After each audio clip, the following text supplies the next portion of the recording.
In the brutal winter of 1203 to 1204, Europe froze under skies so cold that even steel cracked. Crusader armies, protected by what they believed were the most advanced stone fortresses of their age, began to die one by one. Inside those grand castles, walls turned into icy tombs, yet only a few hundred miles north, something impossible was happening. In the same deadly cold, small wooden villages of Vikings were not only surviving, they were thriving. Fires burned lower, fuel stores lasted longer, and no one froze.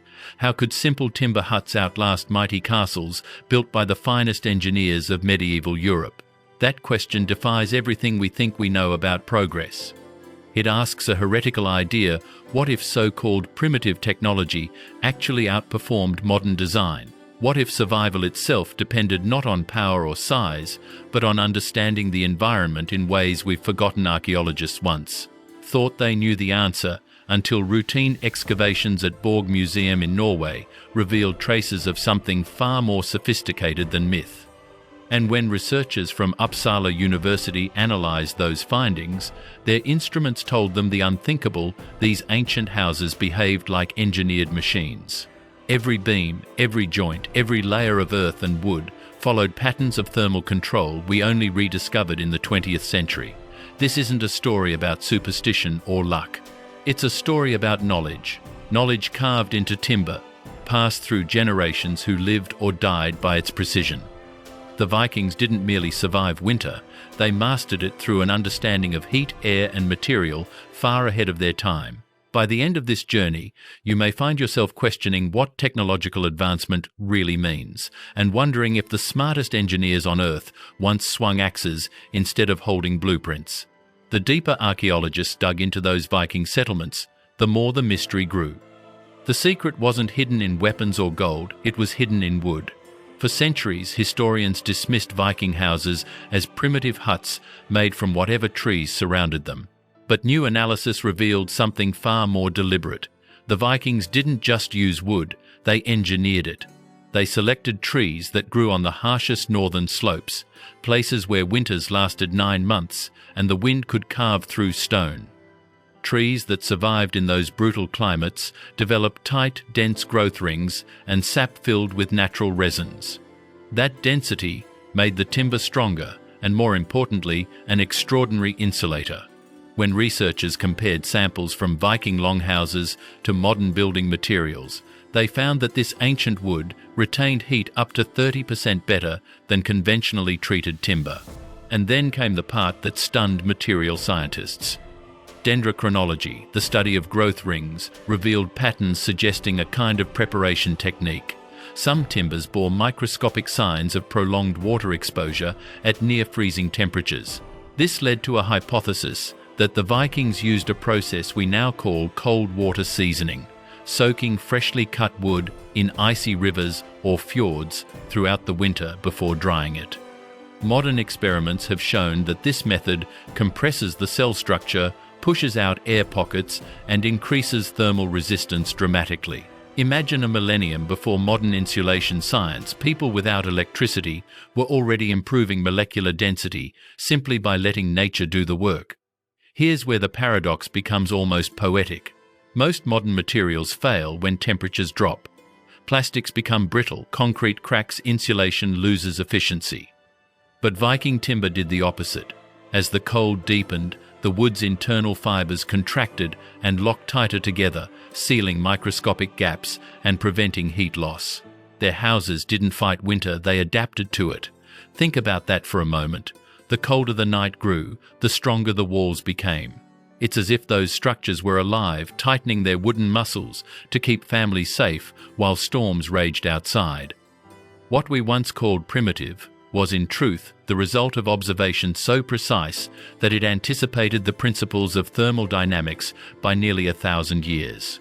And yet this was only the beginning, because beneath those perfectly fitted timbers, researchers found evidence of something even more astonishing. An entire hidden network beneath the floors built to store and distribute heat like the beating heart of a living organism. Beneath the polished wooden floors of those ancient halls, archaeologists expected to find nothing more than dirt and ashes. But when they ran ground-penetrating radar beneath several Viking sites, the results lit up the screen like circuitry. Beneath every longhouse was a labyrinth of stones, channels, and hollowed pathways carefully arranged in geometric precision. At first glance, it looked like a random foundation, but when thermal imaging was applied, the truth appeared. The entire floor was a heat storage network, a massive thermal battery built 1,000 years before the term existed. Here's how it worked. At the heart of every Viking home burned a central hearth, not just for cooking, but as the energy source for the whole structure. The stones beneath the fire pit were made from minerals with high thermal mass, basalt granite or dense river stones, capable of absorbing immense amounts of heat. When the fire roared, these stones soaked up energy like living cells. Once the flames died, they began to release that stored heat slowly through the night, maintaining warmth for 10 to 12 hours without another spark being lit. This principle, now fundamental to sustainable architecture, is called thermal mass, the ability of a material to store heat and radiate it back gradually. But what the Vikings achieved was more advanced than simple heat storage. By alternating layers of stone and timber beams, they created small air channels that allowed warm air to circulate through the floor, spreading evenly through the room. It was in effect a radiant heating system centuries before the 20th century engineers gave that concept its name. Modern reconstruction experiments at the Lofoten Viking Museum proved the theory. When a replica longhouse was built, following the original design, interior temperatures stayed 40 to 50 degrees warmer than the outside air, while using 75% less fuel than a typical medieval hearth. Inside, warmth rose evenly from the floor instead of suffocating the air near the ceiling. The result was comfort, efficiency, and safety, a living space tuned perfectly to the Arctic world around it. Think about that. In an age with no thermometers, no electricity, and no scientific instruments, the Vikings had already mastered controlled heat distribution, a feat that modern green architects still struggle to optimize. What they built wasn't just shelter. It was an organism that breathed, stored, and shared energy with the people inside it. And the brilliance didn't stop there, because the same ingenuity extended upward into the roofs themselves, where the air began to move on its own. As researchers studied the floors of Viking longhouses, their attention turned upward to the roofs, where another mystery waited. At Trelleborg, a well-preserved Viking fortress in Denmark, archaeologists noticed something strange in the remains of the upper beams. The timber wasn't uniform. Along the ridges and rafters, small channels had been carved, and gaps appeared to have been intentionally designed rather than the result of decay. When the team reconstructed the roof, the purpose became clear. These openings acted like living valves, a natural ventilation system that opened and closed on its own. To modern engineers, it looked almost mechanical, but in reality it was pure physics. When the air inside the longhouse heated up from the central hearth, it expanded and rose, creating pressure that gently pushed the roof slats open. Cooler air from outside then flowed in near the floor, circulating oxygen and preventing carbon monoxide buildup. As the fire faded and the temperature dropped, the air contracted and the gaps in the roof settled shut, sealing in the remaining warmth. This self-regulating process, known today as the chimney effect, required no gears, no levers, no supervision, only a deep understanding of how air behaves in nature. Experiments at the Living History Centre in Denmark confirmed the brilliance of this system. In reconstructed Viking houses, researchers measured humidity levels that stayed within a safe range for weeks at a time, even during heavy storms. There was no dangerous condensation on the beams, no moisture freezing in the walls, and no deadly smoke buildup. The houses essentially breathed, exhaling heat, inhaling fresh air, maintaining equilibrium all by themselves. Ancient builders had even mastered the placement of smoke holes, adjusting their orientation to prevailing winds and the slope of the roof. They tuned their architecture like musicians tune an instrument, balancing pressure, wind, and temperature until the house found its own rhythm. Imagine that for a moment, a building that thinks without thinking, that regulates itself through harmony with nature instead of resistance to it. The Vikings didn't rely on technology to control their environment. They relied on understanding. Their homes didn't fight the weather. they cooperated with it. And while the roof breathed above them, something equally remarkable was happening deeper inside an entire ecosystem of survival taking shape within those wooden walls. While the roof breathed and the walls pulsed with stored heat, the interior of a Viking home revealed something even more astonishing. It wasn't just a shelter, it was a living ecosystem designed for survival. Excavations at Jalshof in the Shetland Islands and across Icelandic settlements showed that these houses were divided into distinct thermal zones, each with its own purpose, its own climate, its own rhythm of life. At the heart of the longhouse burned the central hearth, the warmest place in the building. This was the communal zone, where families cooked, ate repaired tools, told stories, and endured the darkest hours of winter together. Here the air was warm and dry, the stone floors still radiating the captured heat of the previous night's fire. Life thrived close to the glow, and every task was planned around its warmth. A few steps farther from the hearth, the temperature shifted. The middle zone maintained a steady coolness, the perfect environment for preserving food. Archaeologists discovered remnants of storage pits, wooden barrels, and fermentation jars. It was here that meat was cured, fish was smoked, milk was turned into cheese, and beer was aged for the next season. Modern architects would call this thermal zoning, controlling heat flow so that every space serves its own efficient purpose. But for the Vikings, it was simply common sense born of necessity. And then came the outermost zone, the cold edge of the house, near the walls and entrances. Temperatures here stayed low enough to store dried meat, fish and grains safely through the winter.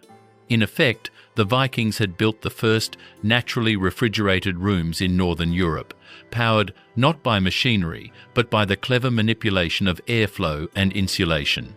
Across Iceland, similar principles appeared in turf houses, dwellings built with layers of earth, grass and stone. Their sod-covered roofs and thick soil walls acted like a natural thermal blanket, keeping interiors at stable temperatures year-round. No matter the storm outside, the home's internal climate remained balanced, self-regulating, and alive. Think of it like a human body. The hearth was the heart, the storage zone was the stomach, and the cold periphery was the skin that protected everything within. These houses didn't just resist the winter, they worked with it, creating pockets of life in a world of ice. Within their walls, warmth wasn't just a measure of temperature, it was the pulse of survival itself. Behind every piece of Viking engineering was something even more remarkable than the structures themselves, a culture of knowledge so disciplined that survival depended on it. These homes were not simply built, they were maintained like living machines. And the people who kept them alive were trained from the moment they could walk. In Viking society, a child's education wasn't limited to learning how to fight or sail. Survival training began at home with the craft of maintaining warmth. Young boys and girls were taught to listen to the creak of timber, to feel the moisture in the air, and to read the subtle color shifts of the wood that revealed changes in temperature or humidity. Apprenticeships were not optional, they were sacred. Each generation passed down the exact methods of choosing the right trees, sealing the joints, and tending the hearth so the system never failed. Archaeologists studying Viking inscriptions have found evidence of what they call runic manuals, simple markings carved into beams or stones detailing how to season wood, where to face the roof openings, and how to align the house with prevailing winds. These weren't mystical symbols. They were the technical documents of a people who understood that one wrong cut, one misplaced vent, could mean death for an entire family during a single night of deep freeze. Every community had its keeper of the house, a person responsible for inspecting the structure, maintaining airflow, and ensuring the walls breathed properly. This role carried as much honor and pressure as that of a warrior or ship captain. Because in a Viking winter, a failed roof could kill faster than a sword. For the Vikings, engineering wasn't an abstract discipline, it was a matter of survival, and knowledge was their most valuable weapon. Their understanding of air, heat and structure was preserved not through libraries or machines, but through human memory and tradition, taught hand to hand, voice to voice, across centuries. And when you think about it, that's where we've changed the most. Today, we depend on devices to measure systems, to warn and algorithms to decide for us. The Vikings depended on awareness. For them, knowledge was not convenience, it was life itself. 1,000 years after the last Viking longhouse faded into the snow, modern architects are rediscovering what those ancient builders already knew, that true comfort doesn't come from overpowering nature, but from cooperating with it. When researchers began studying energy-efficient architecture in Northern Europe, they realized something uncanny. The same design principles that defined the Viking home thermal mass, cross-ventilation and thermal zoning now form the foundation of what we call sustainable design. In Germany and Scandinavia, entire neighborhoods of passive house buildings operate on those very principles. Thick walls store heat during the day and release it at night. Air moves naturally through carefully placed vents that mimic the chimney effect. Rooms are divided into temperature zones for living storage and rest exactly as the Vikings did, with their hearths and cold peripheries. The goal is the same: maximum warmth and minimum energy waste. We've simply renamed their survival strategy as passive efficiency. The echoes reach even farther. In the Antarctic research, stations are built with radiant floors and stone heat banks, the same thermal battery concept that once kept Norse families alive through polar storms. In Canada and Alaska, eco-homes use sod roofs and layered earth insulation, almost identical to the turf houses of Iceland. Technology has changed, materials have evolved, but the wisdom remains the same. The most reliable systems are the ones that can function when everything else fails. That is where the Viking legacy becomes more than history. Their architecture wasn't built for convenience, it was built for collapse. When firewood ran low, when storms lasted for months, when help could not come, their homes continued to protect them. Every wall beam and vent was a promise that life would continue no matter what the outside world became. And maybe that's the lesson we need most today. We live surrounded by machines that think for us, homes that rely on endless power, and systems that crumble the moment energy stops flowing. But when the lights go out, it's not the smartest gadget that saves you, it's design that understands the world it lives in. The Vikings built for that understanding. They didn't fear the cold, they designed with it. They didn't fight the wind, they listened to it. They created harmony between human need and natural law, a balance that even our most advanced technologies still chase. So perhaps progress isn't about making everything easier, it's about making it unbreakable. The true genius of engineering isn't convenience, it's resilience. And 1,000 years ago, on the frozen coasts of the north, a people with no modern tools quietly achieved what we are still striving for today, the art of survival perfected through simplicity, patience, and respect for the earth itself. So here's the paradox. We live in an age of limitless technology, smart homes, climate control, instant heat at the touch of a button. Yet the moment the power fails, those same comforts collapse. Our walls freeze, our systems shut down, and the places we call safe become unlivable within hours. The Vikings, with no electricity, no modern science, and no machines, created homes that could sustain life through months of darkness. We have better tools, but they had better understanding. They survived by intelligence, not by energy. They worked with the earth instead of against it. Every part of their world, the wood they cut, the stones they placed, the air they guided, was part of a balanced system that needed no external help. And maybe that's what true progress should mean, building things that keep us alive, not just comfortable. Think about your own world for a moment. Have you ever seen a moment when complex technology failed, but a simple, timeless solution saved the day? Maybe a power outage where a candle outperformed a smart lamp. Maybe a storm when instinct mattered more than an app.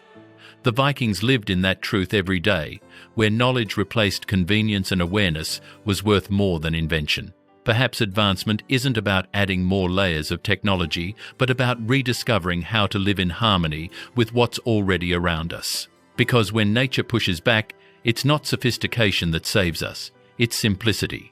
The Vikings didn't just survive winter, they mastered it. And if their story teaches us anything, it's that the wisdom we need for the future might already be buried in our past. If this story made you see ancient technology in a new light, hit that like button, subscribe, and join us as we uncover more forgotten innovations that shaped the modern world. because sometimes the oldest ideas are the ones that still hold the power to save us.